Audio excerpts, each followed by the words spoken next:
So I have divided my presentation in 4 parts. The first part actually talk about the importance of this topic, and already Dr. Hussain and Nadeem Saab has covered it well, but I'll briefly still touch upon the importance of this topic for accounting and auditing professionals. In the second part of my presentation, I will talk about on the impact of data analytics and RPA on the audit and finance function, particularly with some practical use cases and the impact on the audit quality due to the use of data analytics and RPAs, and going forward due to the use of AI. Within that second part, I will also discuss how finance function in Pakistan particularly, and generally all over the world, they are actually getting benefits and getting opportunity from the deployment of various technologies. In the third part of my presentation, I'll talk about the challenges which we are facing, and in Pakistan as well as in generally all over the world, the challenges in deployment of these disruptive technologies. And in the fourth part of my presentation, I will talk about the regulator's perspective, which is very important for us to understand how the regulators will be looking at the changes due to the implementation of data analytics and artificial intelligence in the audit.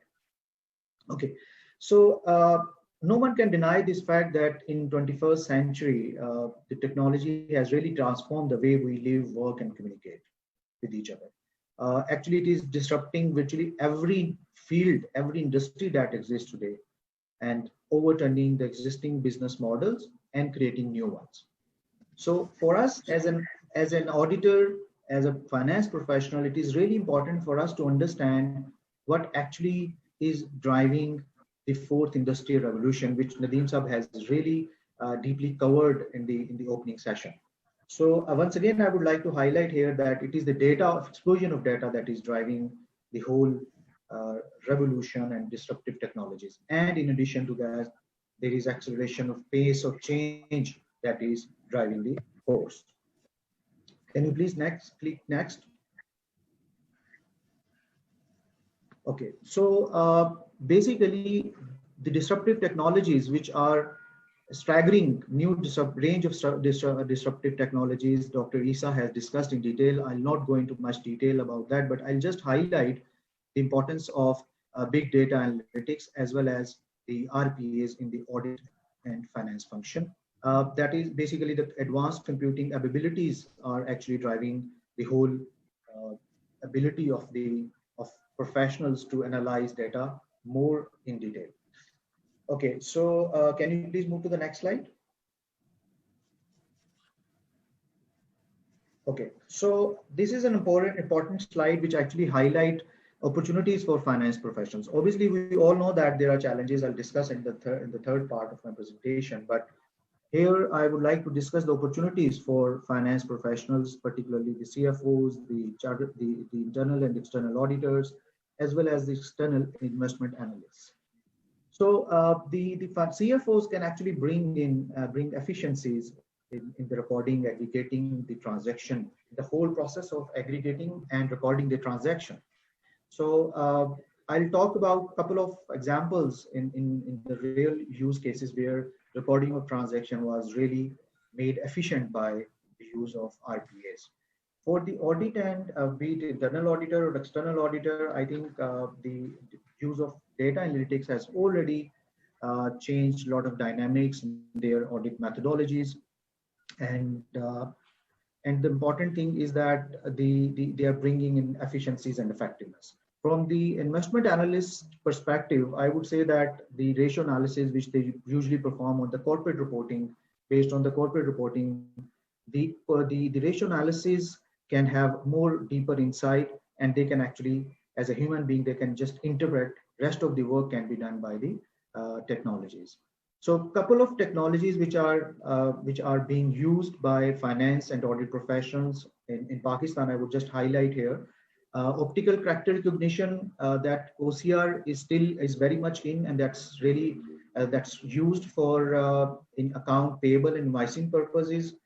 and particularly after the implementation of IFRS 16, contract scanning, because there are a lot of contracts, large scale contracts, so OCR technology is being used, and the exceptions are being dealt by the humans. Similarly, RPAs are helping the transactions to be entered into the system for accounting purposes and consolidation purposes, thereby reducing the work of humans. And then ultimately the judgments and estimates are being done by the humans. So I'll not spend much time here because this has already been discussed earlier. Can you please move to the next slide?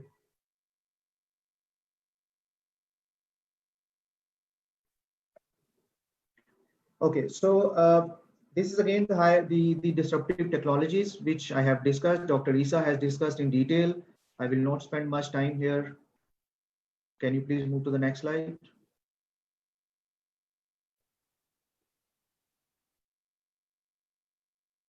Okay, again, this is the self-explanatory information about artificial intelligence, and it's already discussed very in detail by Dr. Ihsan. So I'll just go to the second part of my presentation. Okay, so can you please move to the next slide? So that's an area where I think now we will talk about what's happening on ground. In the big four firms and also in other, I'm sure in other firms as well globally, the audit strategies are evolving.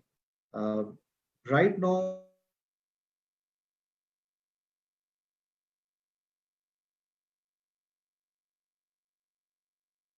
Ahsan, I think we are losing your voice for a bit.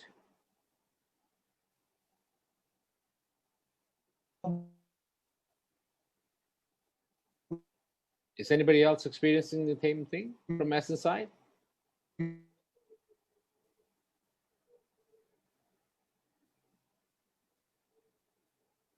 we all know that audit is a burning platform, and failures, unfortunate failures, Ahsan, from the regulators and the shareholders to improve the quality. We just lost you for like, about 30 seconds to 45 seconds. I think the voice was breaking up.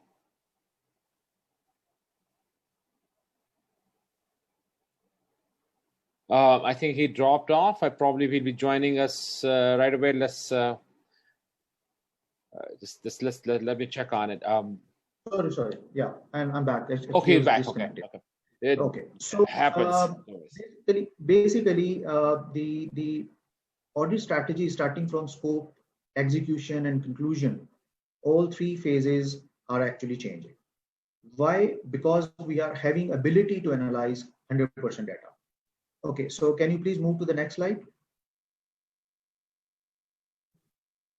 Okay, now here it's actually give you a fair idea how the strategies are evolving. If you see here in the past, and most of our clients, we are currently deploying this traditional audit approach where we have control testing on sample of transactions, similarly performing PSPs, primary substantive procedures, other substantive procedures. This is what we are doing on our audits. Here, important thing which I would like to highlight is that when we say that the use of data analytics, what does it mean? It means that we first obtain a complete set of data dump from the clients, and that data dump has different fields. We obtain around 22 data points through the master file of the client, and then we ensure completeness. This is very important at this stage to actually highlight for the audience that the data completeness, ensuring data completeness is very important. Once, if the data completeness is not ensured, I'm afraid that the results of the data analytics, particularly on PSPs and OSPs, primary substantive procedures, and audits of other substantive procedures, these terminologies are familiar to those who are from the audit profession and attending this session. So right now what we are doing is that in our firm, we have specialized audit programs where when we go for a data analytics based audits, for example, on revenue, receivables, we have to follow that specific audit program, and that actually provides various analysis on various account balances, particularly on general ledgers, journal entries, payables, receivables. I will show you that in the next slide the tools which we are using and how we are actually analyzing the data based on the data we receive from client. Another in the coming few years, what we are expecting is that there would be a control based approach as well. Right now, we also do a control or based audit, but again, that is on the sample of the transaction. But in the data analytics or based audit or data driven audit, the control based would the control testing would be for the entire population, identifying particular processes or class of transactions which are relevant for the auditors, which are important for the organization as a whole. Those squads or class of transactions will be tested for the entire population rather than on a sample of population. And going forward, which we say as a smart audit approach, it will be supported by a lot of technological support such as AI, machine learning, advanced analytics, blockchain. These are all technologies, and an important thing which I would like to highlight is that this is not just a theoretical piece of paper which I'm showing. There are a lot of tools which we have, which EY globally has already developed. Some of them are in a prototype phase and some of them already being deployed on a couple of clients. So as Dr. Isa mentioned, that the continuous and close to real-time audit, that perhaps looks like the future of the auditing profession. Okay, can you please move to the next slide? Okay, so please show this complete presentation slide.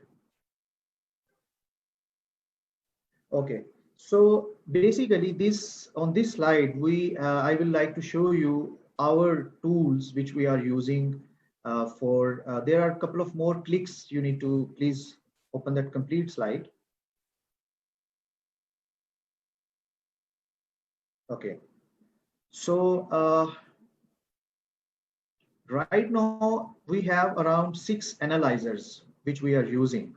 So just to give again a brief background, first of all, we get data, complete data from the client in the form of data dump. Now, there is a challenge when there are certain clients, certain companies who do not have a complete set of, or they have complete old legacy banking system, legacy ERPs, old systems, accounting systems, and their databases are not enough to provide us the required fields. Obviously, on those clients, it is really difficult for us to deploy data analytics driven audit. And unfortunately, we have seen here in Pakistan that some of the government clients are also not having proper sophisticated softwares for recording the accounting transactions. So some of the even government organizations, some have manual systems. So obviously on those clients, we are not able to apply data-driven audit. So what actually happens is that when we have a complete data, we ensure completeness. How we ensure the completeness? We take the opening trial balance, and then independently we take total debits and total credits from the data dump which we have taken from the client. That total debits and credits are then actually mapped with the relevant journal ledgers, and closing trial balance is created by our teams. Now that closing trial balance is then compared with the trial balance provided by the client for the year ended, which is subject to audit. So we come up with differences. Those differences are then resolved. Some of them are usually because of the change in new journal ledgers are open and some of the reclassifications happen. So once the completeness of the data is ensured, then we prepare a file, cube file, or you can say exe file for explanation purposes, and that file is then put it into the our analyzer to prepare various reports and analysis. Journal ledger analyzer gives us the complete view of the all journal entries.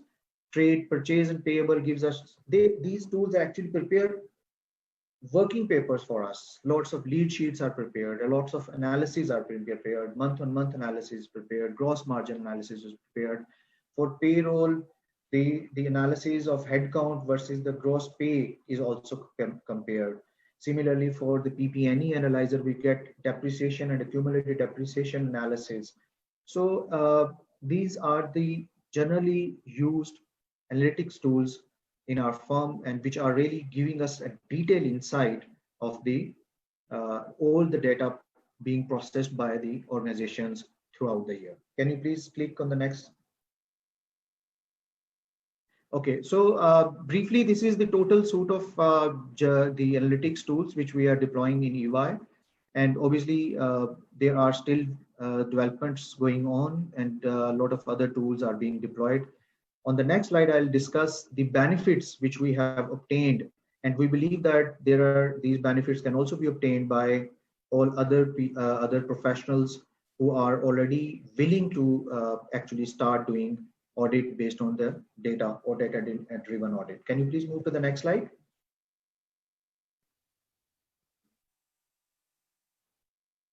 Okay. So this is really important. Basically, when we have a complete data dump or complete data of the organization, we actually come up with very unique insight information, and that really help the management as well. It's not the case that we get information for our audit purposes that ultimately benefits the organization or the client or the auditee itself. One of the critical example I would like to share here is that one of my client, we prepared one of the report from this data analytics tool. That report was relating to segregation of duties. When we get the data from the client, we actually get user ID wise information. So we have user IDs, and each user ID has posted how many entries in what number of GLs, and at what time the entries were posted. So we came to know that one person with X user ID was posting entries in the expense ledger as well as in the bank ledger. So we highlighted this from the report of segregation of duties, and we discussed with the management. And it was actually an erroneously IT gave the right to that person to post the entries in the bank, and then this was actually later on rectified by the management. So this is really important insight. This is one aspect which I'm telling you. Otherwise, we get to have a lot of other information. Let's say, for example, we know there are time lags. For example, sometimes transactions are posted on one day, and there is a lag of 3 days when the transaction is actually approved by the approver, and then it is posted or effectively posted in the system. So the time lag is also visible to us during the audit. Sometimes it happens that the transactions were posted at the year end, let's say 30th of June, and the transaction were actually approved on 15th of July. So this time lag is also visible to us when we review the reports from this tool. In addition to that, we quickly able to have what kind of manual entries were posted. And one other important aspect which we noted, and we highlighted this to the management, and it was again very much appreciated, that we noted that around 70% of the transactions during the whole year were posted by one user. So this was again overburdeness of one person, which can ultimately lead to errors in the financial reporting. And another aspect which we noted from our receivable analysis was that 90% that entity actually had a complete process where everything, all the sales transactions were routed through accounts receivable, and there were no cash sales. But we noted that roughly 92% of the sales were through AR. Still 8% transactions were not routed through AR. So there was actually an issue of pairing of the account balances. So this is actually, I tell you, if I can speak for more than 2 hours and 3 hours on the benefits of the data analytics in our audit, which we have obtained during the last 3 to 4 years. And but the purpose here to give a couple of examples is to highlight the importance for us in Pakistan to start deploying analytics. And I'm sure that other firms are also, big four firms would also be applying, but the other small and medium practices, I'm sure they would consider adopting this analytics-based audit approach in their routine audits. Can you please go to the next slide? And apart from giving us the benefits, this actually improve the efficiencies and quality of the audit. Okay, now coming to the RPAs which we are using in the audit right now. There are around 12 RPAs which EY MENA has been using over the last 1 to 2 years. So these are not AI enabled RPAs. So first thing is that because AI enabled RPAs are actually, we call it intelligent automated automation, but these are standard RPAs which actually convert or which actually perform those repetitive tasks which we usually perform. For example, when I have a complete data, I populate it into my GL analyzer, let's say, now I have to generate certain reports. Those reports have certain parameters, which I will give, and then I'll generate the reports. EY, what EY has done actually is that they have actually automated this process of generating various reports. So this is the process which we are using. First of all, obviously, we do the data cleansing, data mapping, completeness of testing. This is what at the initial stage it is done. And then RPA generates working papers, sampling, and the confirmation templates. In Pakistan, we are actively using the confirmation sending through the board for particularly for receivables and payables. We are not deploying at the moment for banks and lawyer confirmation, but for receivables and payables, we have extensively using the board for confirmation. These are the list of boards which we are using right now. For example, the revenue and receivable board, payroll audit board, these are all again a simplistic form of the boards. These are not AI enabled boards, but still they have significantly reduced the time which we or our team used to spend on generation of those reports.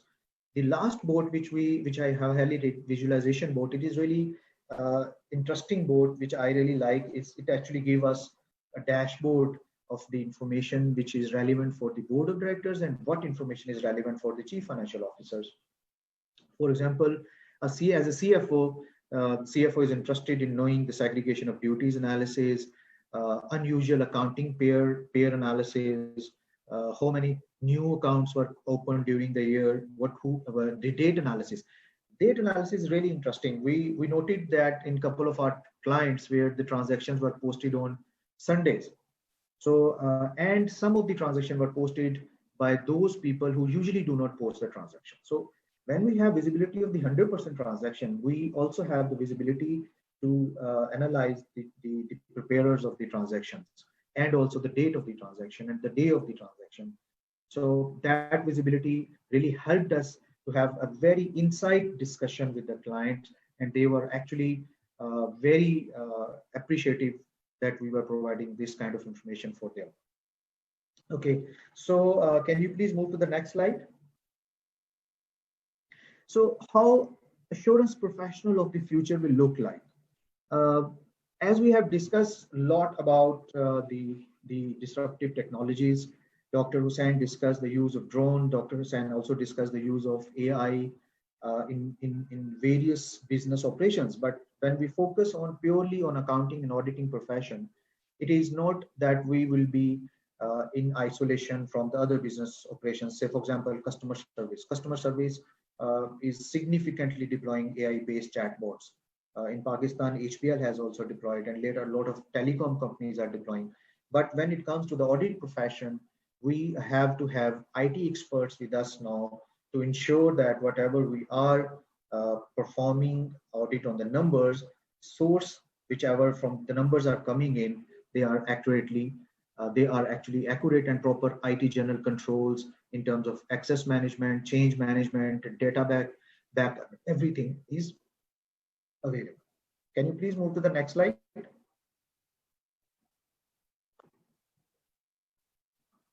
Can you? Okay. So this is how I have I summarized how assurance professional would look like. So we will be in suits with finance, risk, and tax and compliance of experience and learning and all academic background.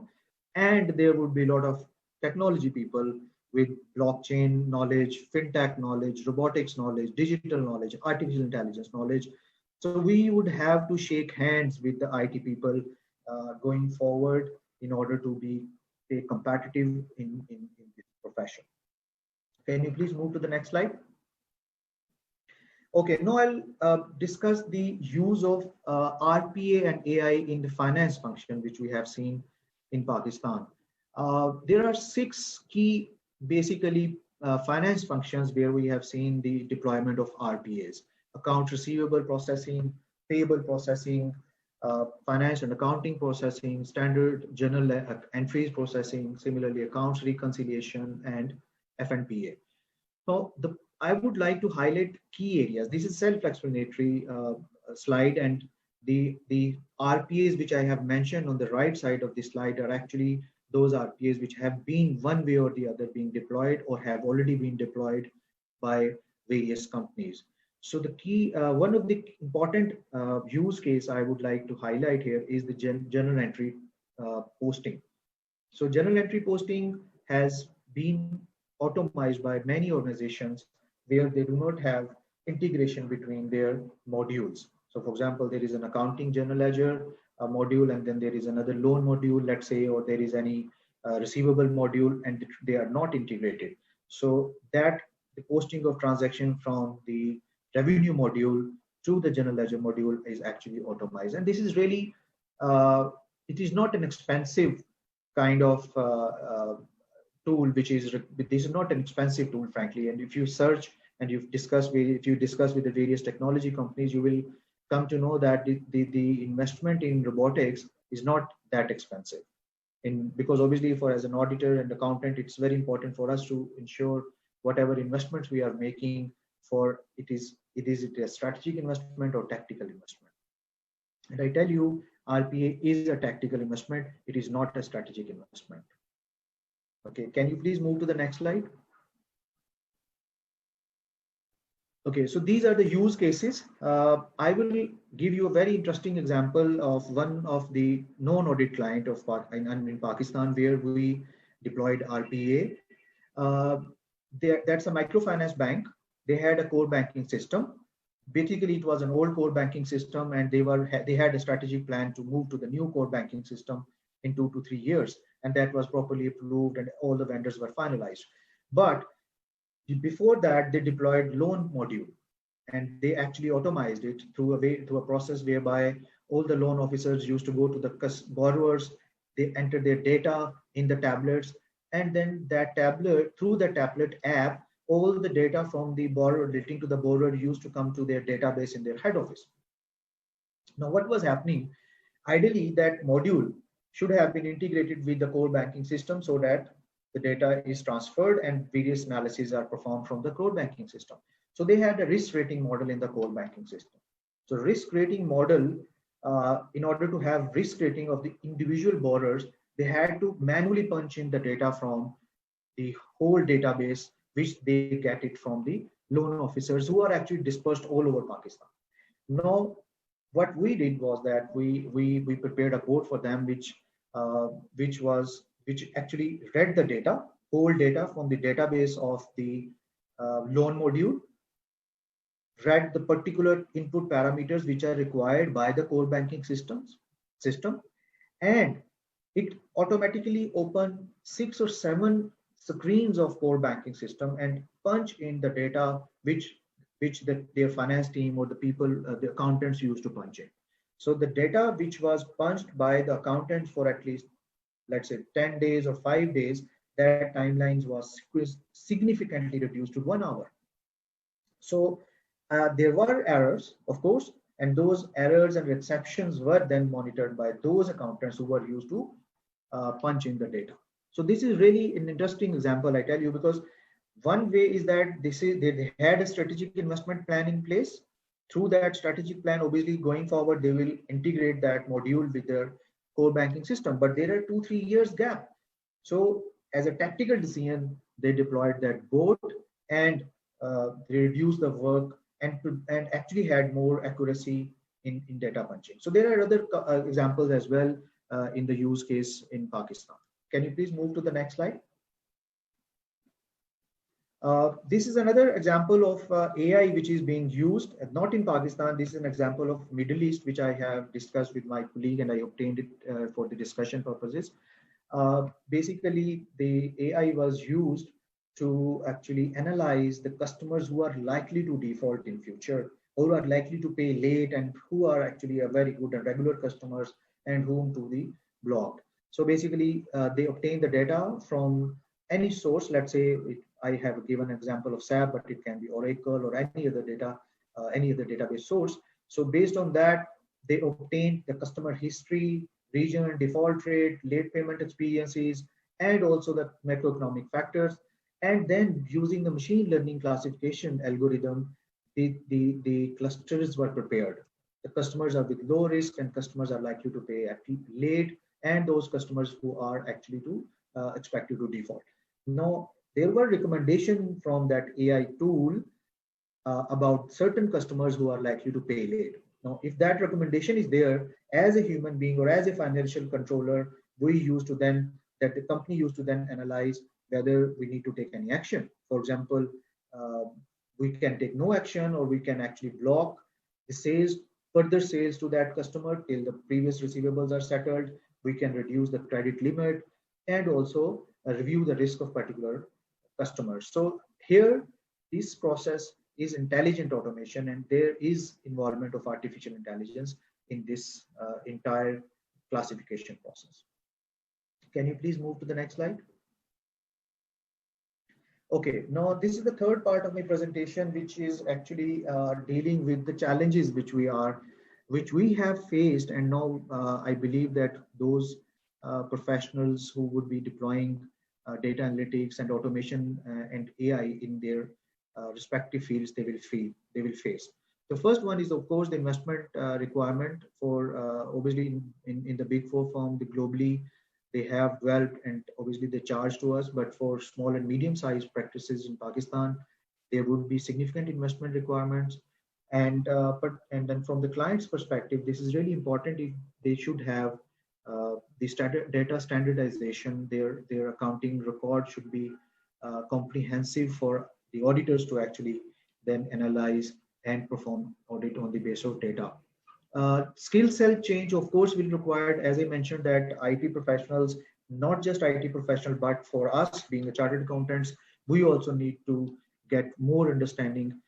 Typically, I tell you, when we were moving from the typical traditional audit from the data analytics based audit, it was really difficult for us to understand. For example, if a data analytics report give me a complete picture, what was the total sales, what was the total receivables, and how it was converted into cash. Effectively, I have seen the whole revenue cycle, but we were not comfortable with that. We still perform some testing because it takes time to change the mindset which we have already developed. So therefore, I believe that retraining and reskilling the auditors will also be an important challenge for us.